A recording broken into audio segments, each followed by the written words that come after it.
welcome again, Sparsha. I hope the students enjoyed session one. And so what's in store for them in session two? Tell us about it. Oh my goodness, we had a great session one, and I'm just so excited to keep going with the course. Session two is a really important session. It's the one where we go over most of the environmental impacts of industrialized animal agriculture.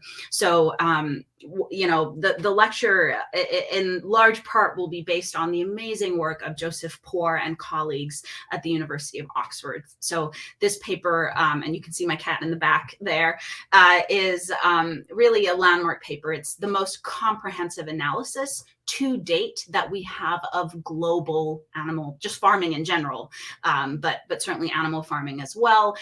It's a meta review. So Poore and his team collected all studies before 2018 that had anything to do with farming and created a large database from that.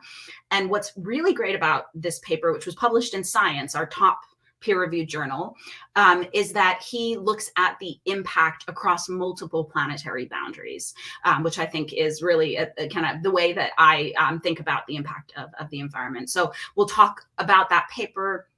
We'll talk about why he made two statements. One was that animal agriculture sits at the heart of our environmental crisis, and he also made the statement that at the individual level, one of the most impactful way someone can reduce their footprint on the planet is to go vegan, to go plant-based. So we'll talk about those two statements because they've been misunderstood a little bit.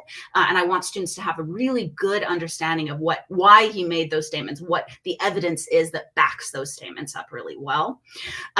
So we'll talk about GHG emissions. We'll talk about water use. We'll talk about the P and N cycles. These are biogeochemical cycles related to eutrophication and acidification, so acid rain and those dead zones in the water.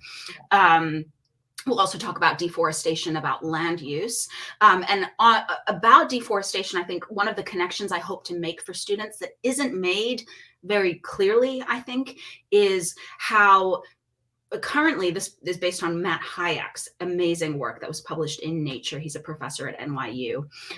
It turns out that the best way we know currently of sequestering carbon from the atmosphere is by rewilding, is by giving nature back to nature instead of taming it the way we do.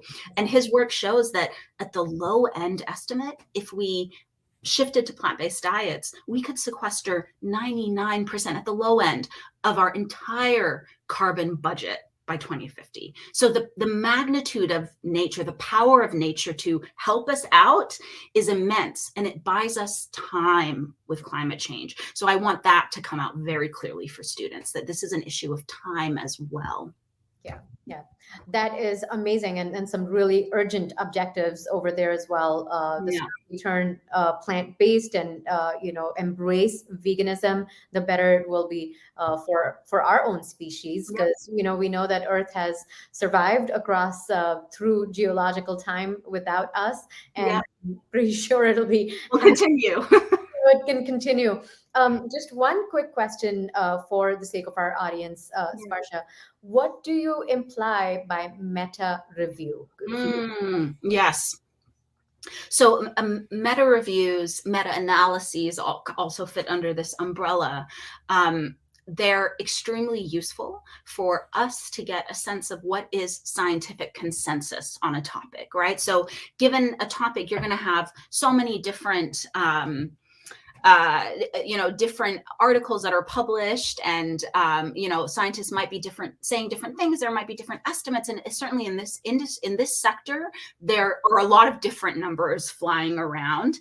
And this is what made me so happy to see the Poore paper, was because it's difficult to say, well, do we trust this estimate from this paper in Nature, or do we trust this estimate from this paper in Science? What a meta review or what a meta analysis done was just actually what he did. He did a meta analysis, is he pooled all of that information together and used scientific methods to determine the average, right? What is the consensus here about the impact of something? So because it draws on so many pieces of information and so many different kinds of work from scientists.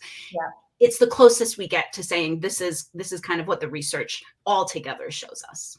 Right. Exactly. Well, thank you so much for sharing that with us.